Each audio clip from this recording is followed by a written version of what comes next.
July 8, 1593, the Second Siege of Jinju. The hot summer air was thick with tension as we prepared for the defense of Jinju fortress once again.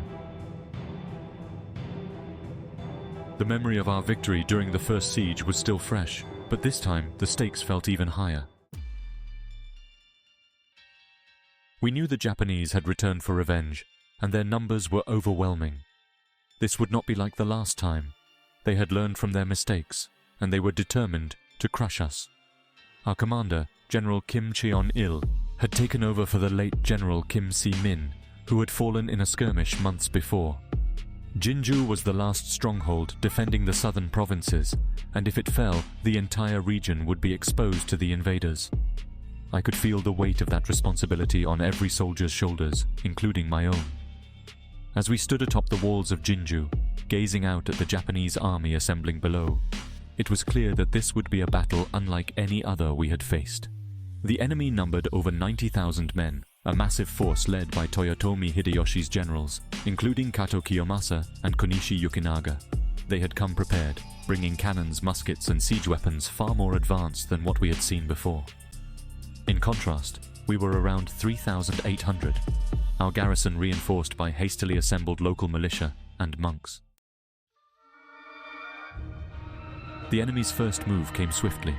As the sun rose, the sound of Japanese war drums echoed through the valley, and soon their musketeers began firing on the walls. The crack of their matchlocks cut through the air, and bullets slammed into the stone, sending chips of rock flying.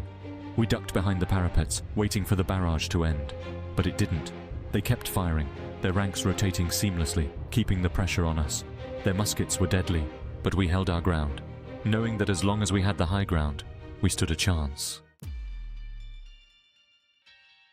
The real assault began when the Japanese siege engines moved into place. Massive wooden towers, battering rams, and scaling ladders rolled toward the walls. It was an overwhelming sight.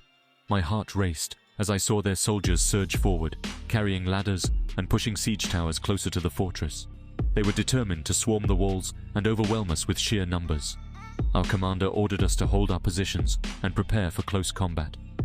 As the ladders slammed against the walls, I saw Japanese soldiers climbing with terrifying speed. Their armor clanged as they ascended, and their shouts filled the air.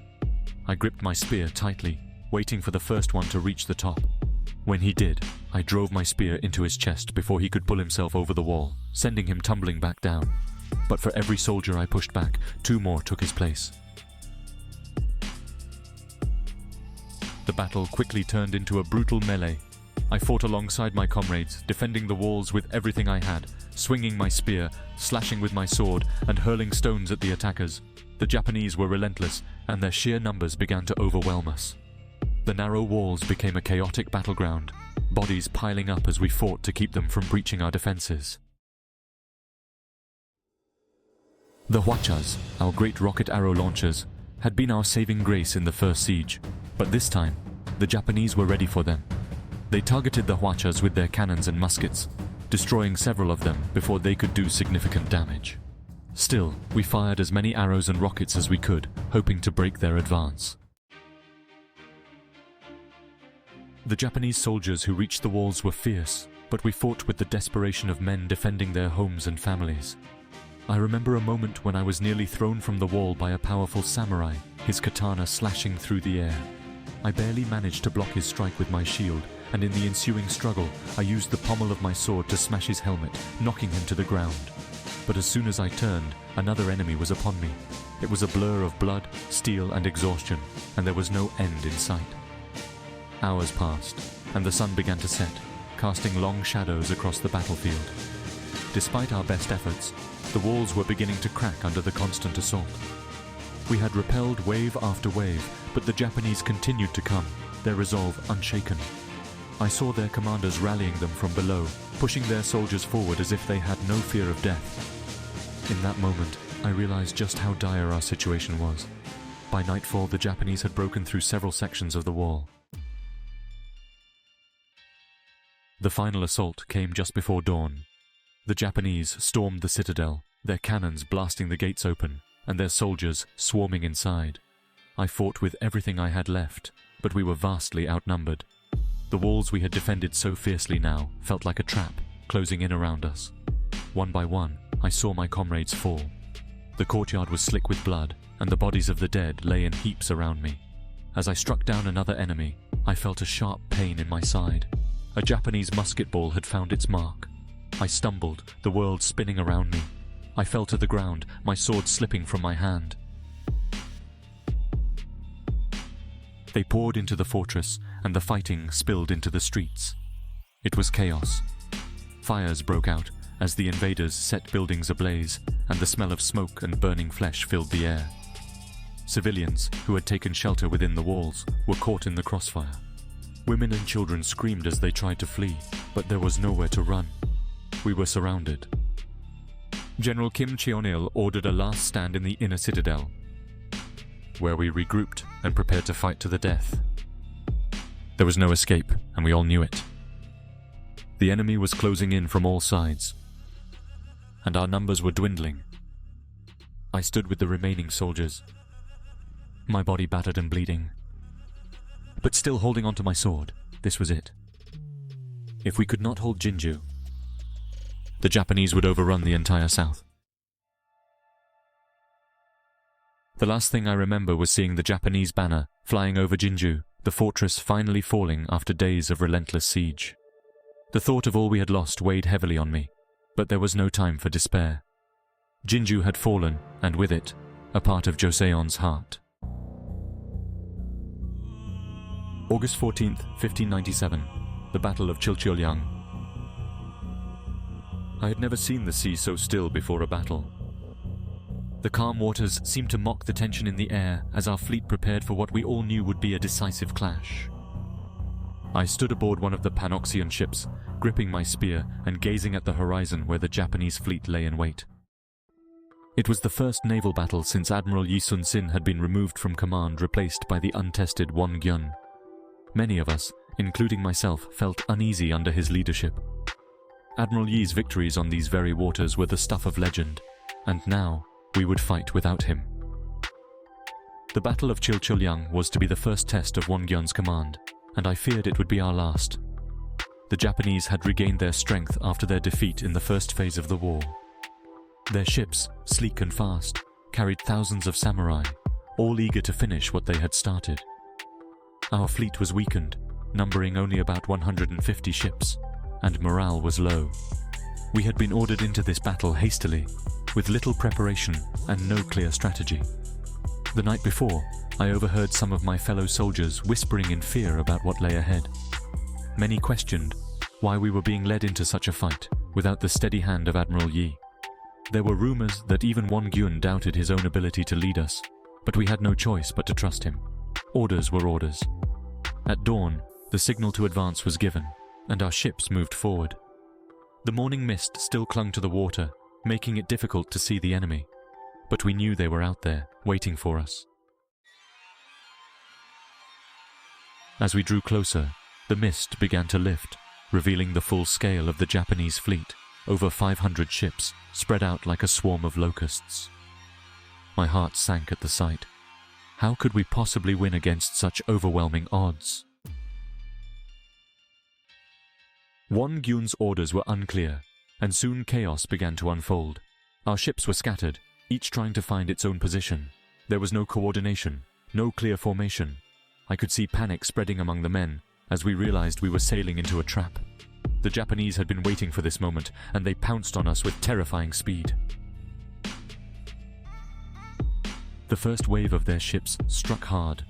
The sound of their cannons roared across the sea, and our Panoxian ships shook with the impact. The Japanese ships were smaller, but they were faster and more maneuverable. They swarmed around us like hornets, firing their muskets and cannons, then retreating before we could strike back. I watched in horror as several of our ships were hit and began to sink, their crews leaping into the water, desperately trying to swim to safety. On my ship, we scrambled to return fire, launching arrows and firing our cannons at the approaching enemy, but the Japanese were relentless. I saw their soldiers board one of our nearby ships, their samurai cutting down our sailors with terrifying precision. The screams of the dying echoed across the water, and I felt a knot of fear tightening in my chest. As the battle raged on, It became clear that we were losing. Our ships were being picked off one by one, and there was no sign of leadership from Won-gyun. He seemed paralyzed, unsure of what to do. Without a coordinated plan, we were at the mercy of the enemy. I fought as hard as I could, stabbing at the Japanese soldiers who tried to board our ship, but it felt like we were drowning in the sea of enemies around us. The tide of the battle turned completely when the Japanese launched their second wave of ships. They came at us from all sides, encircling our fleet and cutting off any chance of escape. I could hear the panicked shouts of our sailors as they realized we were trapped. My own ship was struck by a barrage of cannon fire, and I was thrown to the deck as the vessel rocked violently. Flames began to spread across the deck, and I struggled to regain my footing amidst the chaos. It was then that I saw our flagship. Won-gyun's ship was heavily damaged, surrounded by enemy vessels. Instead of rallying us, he had fallen into despair, his ship barely moving as it took on water. The sight of our leader's helplessness sent a wave of hopelessness through the ranks. We were on our own. The battle became a slaughter. I watched as ship after ship was overwhelmed, either sunk or captured. The sea was filled with debris and bodies, the water stained red with the blood of my comrades. I fought until my arms ached, striking down any enemy who came close, but it felt like trying to hold back a flood with a single bucket. Eventually, my ship was struck again, this time a direct hit that shattered the hull. We began to sink rapidly, the water rushing in faster than we could bail it out. The order to abandon ship was given, and I had no choice but to leap into the sea. The cold water shocked my system, but I kept swimming, my mind focused only on survival. I swam for what felt like hours, trying to stay afloat amidst the wreckage. The sounds of battle faded as I drifted away from the main fight. In the distance, I could see the Japanese fleet, victorious and unchallenged. Chilcheollyang had been a disaster. Our fleet decimated, our commander lost to confusion and panic.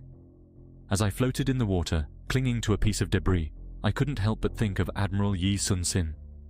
He had led us to victory time and time again, always outnumbered, always underestimated, yet always finding a way to win.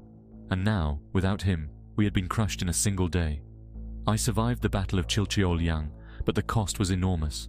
Our navy, once the pride of Joseon, was reduced to a handful of ships. It seemed as though the sea, once our greatest ally, had turned against us. But even as I drifted in the aftermath of that terrible defeat, I couldn't give in to despair. There was still hope. I knew that Admiral Yi Sun-sin had been reinstated as commander, and if anyone could save Joseon from the brink of disaster, it was him. For now, though, we would have to lick our wounds and prepare for the long, bitter fight that still lay ahead. October 26th, 1597. The Battle of Myeongnyang. The sky was dark and heavy with clouds as we prepared to sail. There was a cold wind blowing off the waters, cutting through our clothing as we stood on the deck of the ship, watching the horizon. We all knew what was coming. This was it, the battle we had dreaded and hoped for all at once. We had barely 12 ships left, 12 panoxions, each battered and scarred from the years of war. And yet, we were about to face a Japanese fleet of more than 300. I glanced around at my comrades, men who had been fighting this war as long as I had. Their faces were gaunt, worn from months of hunger, fear and grief after our crushing defeat at Chilcheollyang. None of us had forgotten that day. Most of our fleet had been destroyed and our morale shattered. But somehow, we were here, sailing into battle once more, because Admiral Yi Sun-sin had returned. He had been reinstated as our commander after that disaster, and his presence alone seemed to give us a glimmer of hope in this sea of despair. Admiral Yi stood on the deck of the flagship, calm and composed, his eyes scanning the waters ahead. I could see the weight of his responsibility in the way he held himself.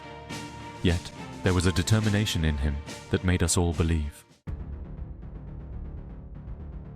He had chosen the narrow Strait of Myeongnyang for this battle, a place where the tides were strong and unpredictable, where our smaller numbers might stand a chance against the overwhelming might of the Japanese fleet.